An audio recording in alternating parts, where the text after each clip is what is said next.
There are reasons why I don't fix my hair up a lot. I don't use curling irons or flat irons. I have used curling irons in the last 2 years, probably a handful of times. I've used hot rollers, but I have not used a flat iron in probably about 5 years. I'm pretty sure it's been about going on 5 years. And then the blow dryer I tried to use on cool heat all the time, and definitely still use the leave-in heat protectant. Now, this is something that it does take time to rebuild your hair from the inside out. A lot of people don't want to stop bleaching their hair or stop using flat irons. In some of my videos I talk about there are different ways to have the glass hair look, as well as curling your hair.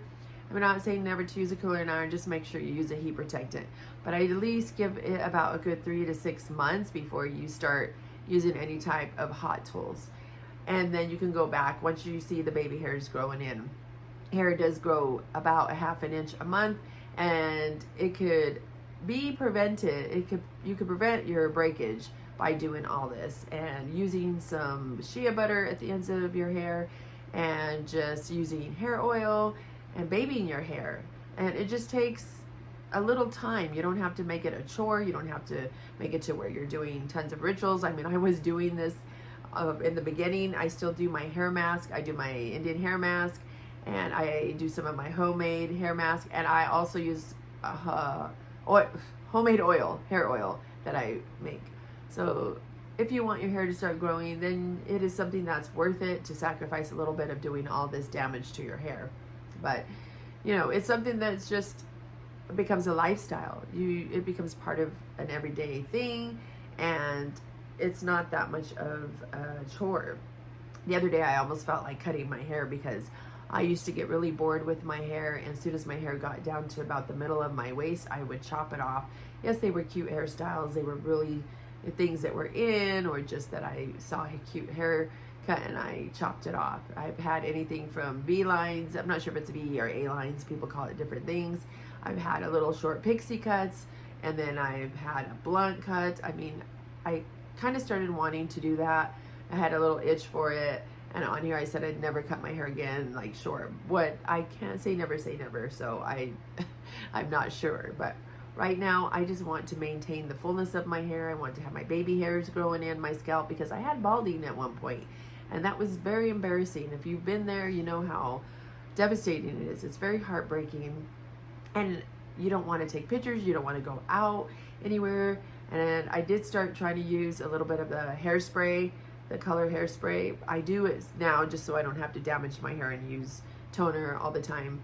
But yeah, that is something that I was doing to try to fill in my hair. And in the summer I wore a lot of baseball caps and just little sun hats. And it is pretty harsh to go through when you're a female, and this is our identity. Our hair's our identity. Even if you want short hair, you want your hair to have filled in on the crown, you know, not balding.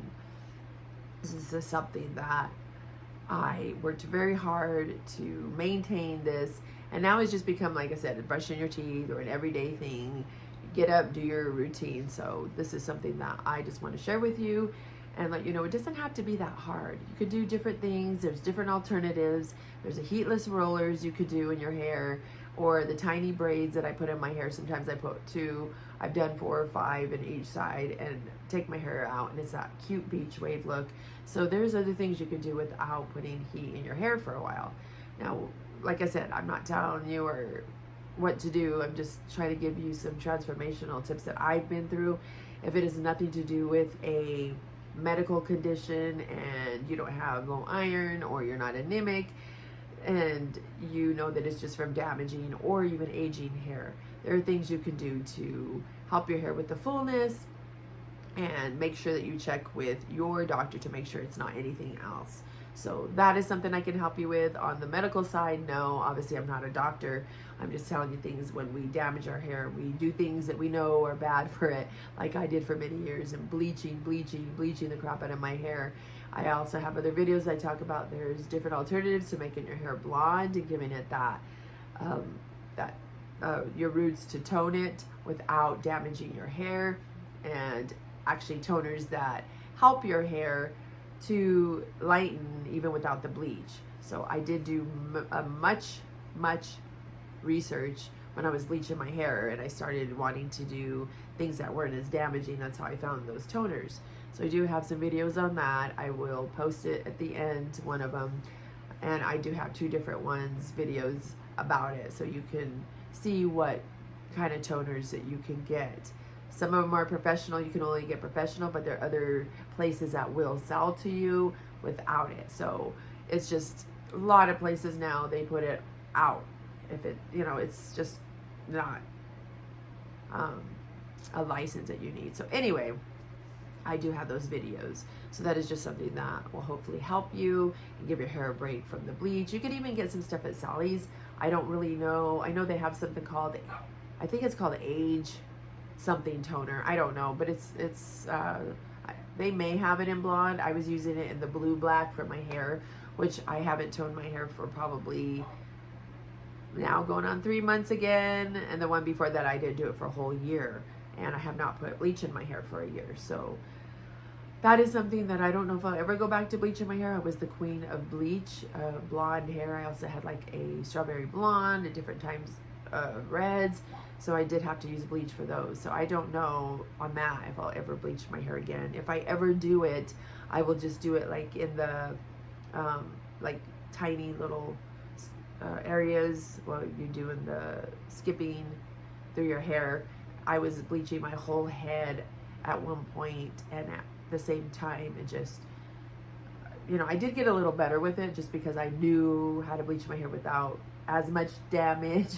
I mean, it still was damaging my hair, but I was putting the Olaplex one. You can get dupes at Sally's in your bleach, so it'll help protect your bonds, but, you know, to a certain degree, you're still changing the structure of your hair strands and weakening your hair strands. So, you know, if you want to bleach your hair, you're going to bleach it anyway, but I just will go about it a different way than I did, and then I'll definitely make sure I use those toners to touch up my hair.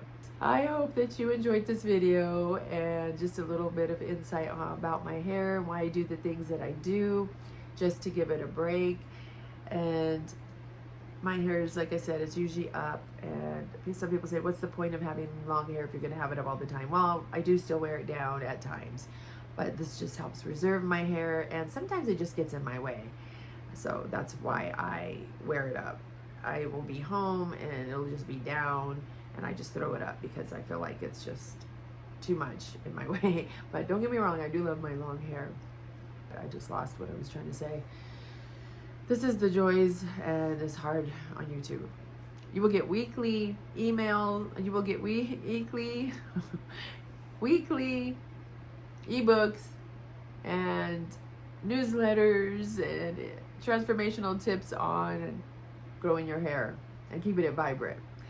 Thank you so much for watching this video, and I apologize about the fumbling, but you have a great day. And I'm not redoing this video because I've done it already 3 times. Last night I did another video on my other channel, and it ended up being about 10 times that I had to redo the video over. So thank you and have a great day.